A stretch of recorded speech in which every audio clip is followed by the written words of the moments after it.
नमस्कार, मैं हूं विनय पाठक। एवी न्यूज में आपका स्वागत है। आइए देखते हैं मुंबई तथा आसपास की कुछ खास खबरें। महाराष्ट्र में किसानों के लिए उचित राहत पैकेज घोषित न किए जाने को लेकर राष्ट्रीय भीमसेना पार्टी की राष्ट्रीय अध्यक्ष आर पांडियन ने पत्रकार वार्ता में सरकार को खुला चैलेंज देते हुए सजकों पर उतर कर आंदोलन का ऐलान किया है। पांडियन ने कहा, सरकार जिस राहत की बात कर रही है वह ऊंट के मुंह में जीरा जैसा है। यदि राहत पैकेज 50,000 प्रति एकड़ घोषित नहीं किया गया और समय पर किसानों को नहीं दिया गया तो वह सड़कों पर उतरकर आंदोलन करेंगे। गौरतलब हो, सरकार ने 31,628 करोड़ रुपए के मुआवजा पैकेज का ऐलान किया है। इसके अलावा 16 से 18,000 करोड़ रुपए से अधिक का फसल बीमा पैकेज के रूप में दिया जा रहा है। मुख्यमंत्री देवेंद्र फडणवीस ने कहा है कि यह अब तक का किसानों के लिए सबसे बड़ा राहत पैकेज है और रोजगार गारंटी योजना के तहत 3 लाख रुपए की सहायता राशि प्रदान करेगी। इस राहत पैकेज को लेकर राष्ट्रीय भीमसेना पार्टी की आज के पत्रकार परिषद हमने महाराष्ट्र सरकार का निषेध करने के लिए बुलाई है और आप सब पत्रकार आए हैं और जो इस हमारे मुद्दे को साथ दे रहे हैं उसके लिए आपका धन्यवाद। आपने देखा होगा, हमने लास्ट टाइम बोला था कि अगर 16 तारीख तक अगर महाराष्ट्र सरकार जो 50,000 रुपये एकरी मदद शेतकरी को नहीं करेगी तो हम लोग निषेध करेंगे और रास्ते पे उतरेंगे। तो अब आपने देखा होगा आज तारीख क्या है। आप देखो, अब तक सरकार ने अपने जो इतनी उदासीन है कि अब तक शेतकरी को जो 50,000 जो एकरी मदद करने उसका उन्होंने पैकेज बनाया, लेकिन वो एकरी मदद अब तक अकाउंट में पहुंची नहीं, बल्कि लाडली बहना के जो 1,500 रुपए वो पहुंच गए और भाईदूज में और 1,500 पहुंचने वाले, मतलब उनका वो रोक नहीं सके। उनका मतलब रोक कर ये शेतकरी की मदद नहीं कर सकते थे। इन्होंने ये क्या किया, ये जो लाड़की योजना जो पैसा भेजा है, जो 1500 जो महिलाओं को मिला है, तो ये जो पैसा उन्होंने अपने वोट बैंक मेंटेन करने के लिए रखा है, क्योंकि ये जो 1500 रुपया देखिए ये अपनी महिलाओं को, जो महिला वोट बैंक को कंट्रोल कर रखना चाहते हैं, इसके लिए वो मदद कर रहे हैं। अब शेतकरी से कोई फायदा होने वाला नहीं अभी, और शेतकरी का भी कोई इधर महाराष्ट्र में कोई इलेक्शन है ही नहीं, और अभी जो नगर पालिका इलेक्शन आने वाले हैं उसकी वजह से मुंबई में जो है उनका पूरा फोकस उनका है कि लोगों को एकदम ध्वस्त है ये सरकार। मतलब ये मुझे लगता है ये सबसे दुर्भाग्यपूर्ण ये महाराष्ट्र के अंदर दिवाली होगी कि हमारा बलिराजा, हमारा शेतकरी, हमारा अन्नदाता बहुत दुखी है। मैं आपको बताना चाहूँ, आपके चैनल से बताना चाहूंगा, महाराष्ट्र सरकार को अभी जागे, किसानों का अन्न देखे। और मैं सभी किसानों को बोलता हूं कि महाराष्ट्र की तरफ जितने भी किसान हैं, जिले जिले से सब मुंबई की तरफ आए, और हमारे जो भीम सैनिक जितने भी आए, मुंबई को अपने को रोकना है। जगह जगह पे मुंबई में और जहां जहां जिले जिले सिटी में रास्ता रोको आंदोलन करना है, जेल भरो आंदोलन करना है, और इस सरकार को मतलब जब तक इसकी जागती नींद उसे खुलती नहीं उसको हिला के छोड़ना है। मुआवजा देने से पहले आकलन कर रहे हैं, और होता भी है जब किसी कृषक का कोई फसल नष्ट होती है तो उसका आकलन किया जाता है, उसमें थोड़ा टाइम लगता है। देखो, सरकार ने बोला है आकलन कंप्लीट हो चुका है, युद्ध पातळी पे उनको आकलन करना चाहिए था, उन्होंने आकलन कंप्लीट कर दिया है। और जो पैकेज भी उन्होंने बनाया है अमाउंट बहुत छोटा अमाउंट है, मतलब ऊंट के मुंह में जीरा उन्होंने किया।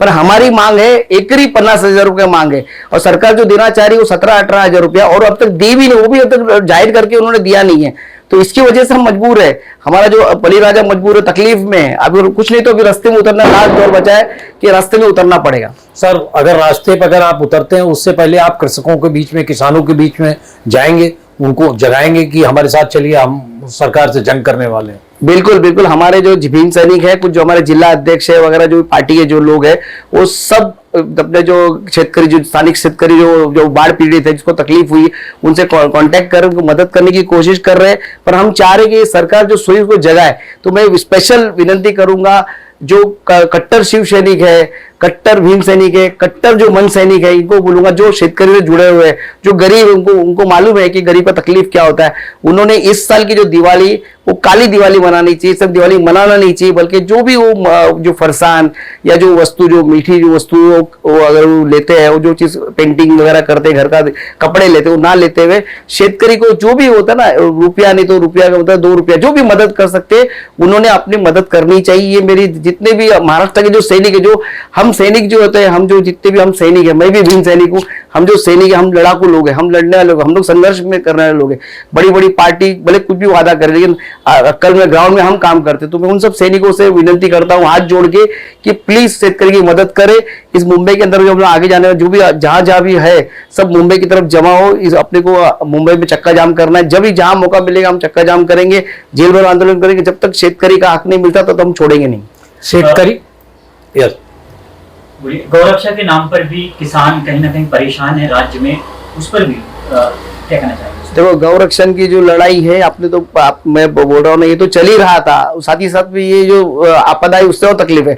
तो गौरक्षण का हम लोगों ने बोला है कि जो कायदा में तरतूद करना चाहिए, गौ हमारी माता है, उसका मतलब हमको मतलब ख्याल रखना है, बिल्कुल बात है। लेकिन जो बाकी जो गौवंश के लिए जो इन्होंने चलाया हुआ, जो षड्यंत्र चल रहा है, जो उसमें रैकेट चल रहा है, उसको रोकना है। और जो गौरक्षक है, जो लोग मतलब गौरक्षक के नाम के ऊपर जो ये लोग लूट मार मचा के रखा है, जो मतलब लोग शेतकरी को लूट रहे, उस पर अंकुश लगना चाहिए। सरकार को मांग उसके लिए मांग दी, हमने लेटरिंग भी किया सरकार को, और उम्मीद है कि उस पर अंकुश लगाएगी सरकार।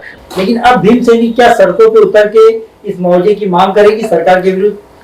बिल्कुल, भीम सैनिक क्या, मतलब बाकी और जितने भी सैनिक है, महाराष्ट्र सैनिक है, मन सैनिक है, और शिव सैनिक है, जो कट्टर शिव सैनिक है, उनको बोलना चाहूंगा, जो शेतकरी से जुड़ा हुआ है, शेत से जुड़ा हुआ है, तो उन सबको बोलूंगा कि आप उनको रास्ते में उतरना है और चक्का जाम करना है। सरकार को सोने नहीं देना, नींद हराम करनी है उनको। ये अब से हम चालू करेंगे, कल से चालू करेंगे। हम जहां जहां मौका मिलेगा, हम जेल भरो आंदोलन, सरकार चाहे हमारे पे केस ले और कुछ भी करे, वो हम उसके लिए झेलने को तैयार है, और उसके पूरा उसका जवाबदारी प्रशासन की रहेगी। सर, शेतकरी की समस्याओं को लेकर सड़कों पर उतरने से पहले उनको चेतावनी के रूप में कोई ज्ञापन वगैरह सौंपेंगे? देखो, हमने पूरे महाराष्ट्र में जहां जहां हमारे कार्यकर्ता, सब जगह पर उन्होंने कटआउट, पोस्टर, बैनर ऐसा हमने लगाए हैं। उनको मतलब जागने के महाराष्ट्र सरकार का हम लोगों ने निषेध किया है, और उनको बताया है कि हमारा मुद्दा क्या है। हम सिर्फ शेतकरी के लिए मांग रहे हैं, हमारे लिए कुछ नहीं मांग रहे। हम चाहते हैं जो गरीब शेतकरी जो बहुत त्रस्त है, उसकी मदद तातड़ी में होनी चाहिए, बस ये हमारा मांग। सर, बैनर पोस्टर लगाने से सरकार तक आवाज नहीं पहुंचती। जब तक पत्र नहीं भेजेंगे, ज्ञापन नहीं सौंपेंगे, तब तक उस चीज को सरकार मद्देनजर नहीं रखेगी। आप उस चीज को कब करने वाले हैं? ये तो पूरे महाराष्ट्र में बाढ़ आई, सरकार जो सोई हुई देखी नहीं, क्या उनके हर जगह जगह पे उनके आमदार है, एमएलए, नगर पालिका, नगर सेवक है, तो उनको अभी तक उनको जाग नहीं उठी कि बरसात में क्या हो गया, इस टाइम क्या नहीं हुआ। तो ज्ञापन देने की जरूरत नहीं है, जो जन जागृति करनी थी कर रहे हैं, और आपके थ्रू और उनको चेतावनी दे रहे। आपका जो मैसेज जो हम दे रहे, आपके थ्रू मैसेज दे रहे, तो सरकार ने भी जगना चाहिए, उठना चाहिए, हमारे बात है। सरकार का कहना है कि उन्होंने दौरा किया, किसानों से मिले, बात की, उनकी समस्याएं सुलझा रहे हैं। देखो, मिलने से और ये जो अपोजिशन वाले वो मिल सकते हैं, उनके सत्ता नहीं, ये तो सत्ताधारी मंत्री है, ये पैकेज देने की कोशिश करे, लोगों को अपने पगार देने की कोशिश करे, अपने जेब से कुछ देने की कोशिश करे, जख्म पे नमक छोड़ने का काम ना करे, बल्कि मिलकर मदद करे, अपनी तनख्वाह दे उनको, अपने जेब से जो आटा, चावल, दाल जो दे सकते थे। स्कूल के बच्चे जिसकी मतलब किताबें खराब हो चुकी है, प्राइमरी स्कूल के बच्चे, उनको किताबें दे। ये सब काम उनके मंत्री, एमएलए और जो नगर सेवक ये सब करे, ना कि खाली मिलने गए। अरे मिलने से क्या होने वाले, मिल तो हम सकते, क्योंकि हम मजबूर है, हमारे कुछ नहीं है, हम मिल रहे हैं लोगों से, हमारे कार्यकर्ता मिल रहे हैं, इनको मदद करनी चाहिए। कई लोग चेक भी दे रहे हैं, कार्यकर्ता, पार्टी कार्यकर्ता सीएम फंड में चेक दे रहे हैं। अरे सीएम फंड में, अरे मैं क्या बोलता हूँ, सीएम फंड में देखिए क्या होगा। मैं तो बोलता हूँ इनके तो पूरे हर जगह पे नगर सेवक है, नगर जगह पे आमदार है, खासदार है, तो इन्होंने डायरेक्ट क्यों नहीं शेतकरी को मदद करते? अभी सीएम फंड में जाएगा, वो भी घोटाला होगा, वो आधे पैसे किधर जाएगा किसको पता है। आम आदमी को मालूम पड़ता है सीएम फंड में पैसा कहां से आया, किधर गया, किधर वापरा, नहीं हो रहा है। लेकिन इनके आमदार ने जो खासदार जमा कर रहे हैं, या पैसा उनका खुद का जो जमा कर रहे हैं, वो डायरेक्ट शेतकरी को दे ना। ये क्या है जो सीएम फंड में जमा हो रहा है, सीएम फंड, अरे मुझे पैकेज डिक्लेयर किया, वो पैकेज आप दे नहीं रहे हो, तो सीएम फंड में पैसा कब दोगे? कब उतरेंगे सड़कों पे? देखो, सरकार से मतलब डायरेक्ट हम चेतावनी दे रहे हैं कि हम कल से ही शुरू करेंगे। कल से हमारे जो जिले में जो कार्यकर्ता है, हम कल शाम को, तो दोपहर को आपको सुनाई भी देगा कि मराठवाड़ा में कुछ जगह पे औरंगाबाद है, बीड़ है, लातूर है, फिर अपना नंदुरबार है, जालना है, जलगांव है। जो मराठवाड़ा और जो उत्तर महाराष्ट्र के कुछ ये डिस्ट्रिक्ट है, मतलब उधर जिला में हमारी पकड़ अच्छी है, तो वहां के कार्यकर्ता रास्ते में उतरेंगे, सरकार का निषेध करेंगे। सरकार चाहे जेल में डाले या कुछ भी, हम चीज के लिए तैयार है। तो माना जाए कि राष्ट्रीय भीमसेना पार्टी किसानों को लेकर सड़कों पर उतरने वाली है। राष्ट्रीय भीमसेना किसानों को लेकर, प्लस सब जितने भी सैनिक को लेकर, प्लस हिंदू भाई है, बहुत सारे हिंदू भाई भी दुखी है जो हमारा साथ देना चाहते हैं, हिंदू भाई को लेकर हम रास्ते में उतरेंगे। सर, कल दिवाली है, दिवाली की शुभेच्छा किस तरह से पूरे भारत देशवासियों को देंगे? देखो, सभी भारतवासियों को मतलब बहुत दुख से बोलना चाह रहा है कि हम महाराष्ट्र में बहुत दुखी है, हमारे क्षेत्र दुखी है, तो इस बार आप लोग भी हमारे दुख में शामिल हो, ना कि खुशी से दिवाली ना बनाए, बल्कि मोदी सरकार को जगाए। पंजाब में भी हुआ है इस तरह का हाल, साथ में भी महाराष्ट्र में भी हुआ है।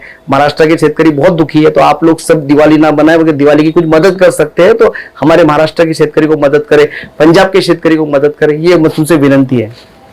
एवी न्यूज में अभी तक की खबरों का सफर करते हैं समाप्त। मेरे पाठक को दीजिए इजाजत, हम फिर मिलते हैं नई खबर नए सफर के साथ। चलते चलते गुजारिश, विनती, अनुरोध, यदि आपके आसपास कोई समस्या है या कोई घटना घटित हुई है और आप उसे हम तक पहुंचाना चाहते हैं तो हमारी स्क्रीन पर दिखाए जा रहे नंबर पर सीधे संपर्क कर सकते हैं।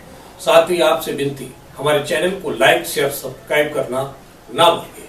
नमस्कार।